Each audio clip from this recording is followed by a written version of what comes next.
तो क्या आपको पता है एप्पल, अरे सेब की बात नहीं कर रही, एप्पल कंपनी की बात कर रही हूँ, कितनी बड़ी कंपनी है। देखो अगर हम इन 4 कंपनीज को भी मिलाए ना, इन्फोसिस, रिलायंस, टीसीएस और एचडीएफसी बैंक, तो इन चारों को मिला के भी इनसे कई ज़्यादा बड़ी कंपनी है एप्पल। पर हम यार अब क्वेश्चन आता है कि हम डिसाइड कैसे करेंगे कि कोई कंपनी कितनी बड़ी है और कोई कंपनी कितनी छोटी। तो आज हम इस वीडियो में यही जानेंगे। So hello everyone, my name is Nandini Dhawan and I am working as an intern at the Edutry team. और आज का मेरा टॉपिक होने वाला है मार्केट कैपिटलाइजेशन। तो आगे जानते हैं फर्दर, लेट्स गो।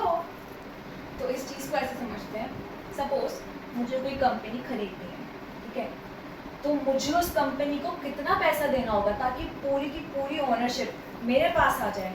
तो हम उस पैसे को बोलेंगे मार्केट कैपिटलाइजेशन या फिर मार्केट कैप भी बोलते हैं। तो शेयर्स खरीदने के लिए इन्वेस्टर्स किसी भी कंपनी का साइज जानने के लिए मार्केट कैप ही देखते हैं। तो अब हम देखते हैं फॉर्मूला मार्केट कैप का। तो मार्केट कैप का एक जनरल फॉर्मूला होता है कंपनी का शेयर प्राइस इनटू उसके टोटल नंबर ऑफ शेयर्स। ठीक है, एग्जाम्पल से समझते हैं, बेटर समझ में आएगा। फॉर एग्जाम्पल एक कंपनी का जो शेयर का प्राइस है वो है 100 रुपये, ठीक है, और टोटल नंबर ऑफ शेयर्स जो है उस कंपनी के वो है 100 करोड़।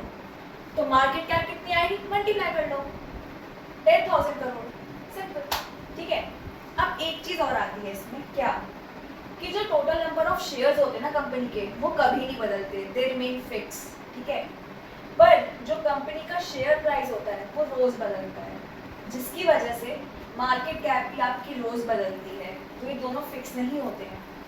और एक और बात, अगर कंपनी का शेयर प्राइस तुम्हारा ज़्यादा होगा तो मार्केट कैप भी ज़्यादा आएगी, और अगर कंपनी का शेयर प्राइस कम हुआ तो मार्केट कैप भी कम आएगी। तो अब हम समझते हैं इम्पोर्टेंस ऑफ मार्केट कैप। तो सबसे मेजर इम्पोर्टेंस जो होता है ना, किसी भी कंपनी का मुझे साइज जानना अगर, तो मैं मार्केट कैप के थ्रू जानती हूँ, पता लगाती हूँ बेसिकली।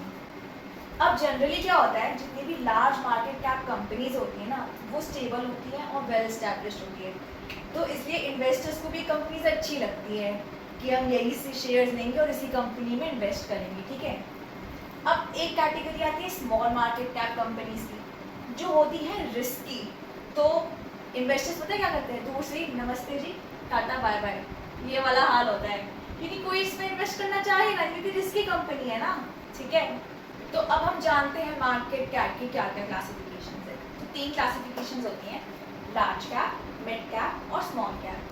तो जनरली क्या होता है ना कि आपकी जितनी भी कंपनी स्टॉक मार्केट में रजिस्टर्ड होती हैं, तो उनको हम मार्केट कैप बेसिस पे पहले उसको लिस्ट डाउन करते हैं हम डिसेंडिंग ऑर्डर में। डिसेंडिंग का मतलब होता है बड़े से छोटा। ठीक है, अब हमने लिस्ट डाउन कर लिया डिसेंडिंग ऑर्डर में। उसके बाद हम देखते हैं जो कंपनीज 1 to 100 की रेंज के बीच में आ रही होती है, हम उन्हें लार्ज कैप कंपनीज बोलते हैं, जैसे रिलायंस इंडस्ट्रीज और एचडीएफसी बैंक। फिर जो कंपनीज 101 से 250 के बीच में रैंक आ रही है, उन कंपनीज को हम बोलेंगे मिड कैप कंपनीज, जैसे कि आपका आईडीएफसी फर्स्ट बैंक। लास्ट आपके आते 251 के बाद से जितनी भी कंपनीज बचेंगी ना, वो सारी स्मॉल कैप कंपनीज कहलाएंगी, जैसे कैंपस एक्टिववेयर लिमिटेड।